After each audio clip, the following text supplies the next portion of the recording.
khát khát chan khát khát chu lấy chung hi kan chua tang chan pha lại thiên hu pin lấy nun nak cha nang nai tim chang mo Giêsu ni chung ka sin ra u ati du dim nun nang song kan peng lai ati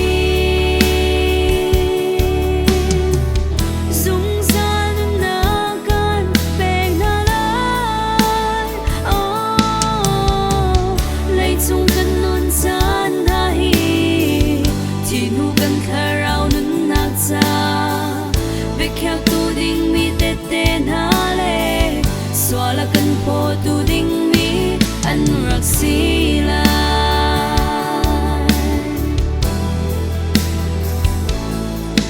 rum nang sui ngun le chowa na hi nang nang kling an silo boy pa bia long hi kan sa nang am na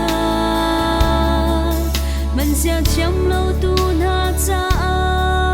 boy pangui sam phen tu an rak si sung san nang lam don tu thil an rak si Giêsu ni chung ka sin ra u ati du dim nun nang song kan peng lai ati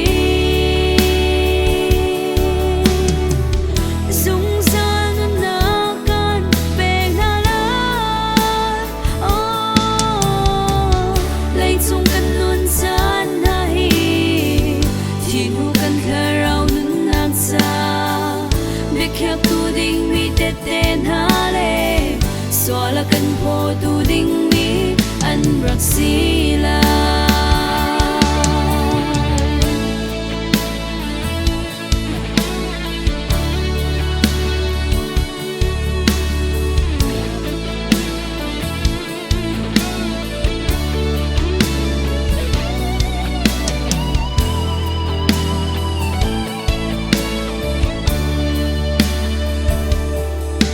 kan chin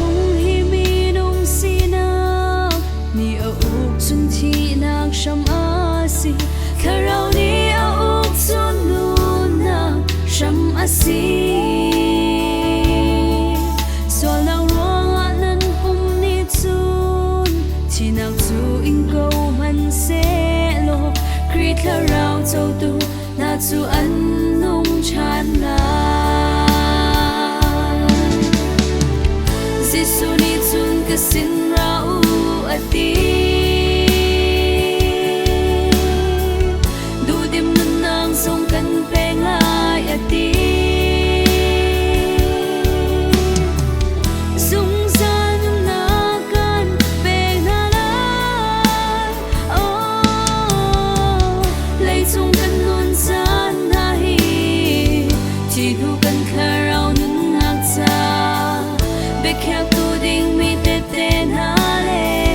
Swala kan po tu ding mi an rak sila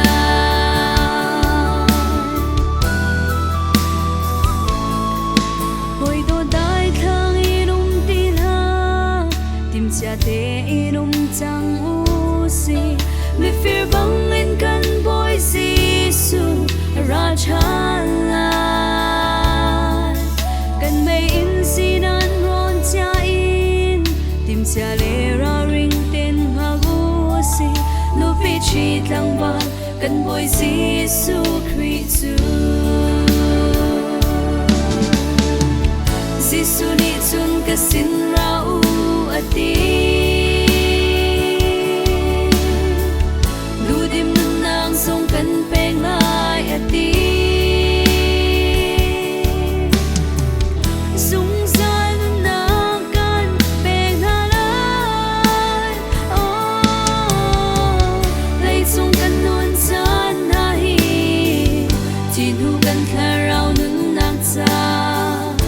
Kyak tu ding mi te te na le Swala kan po tu ding mi an rak si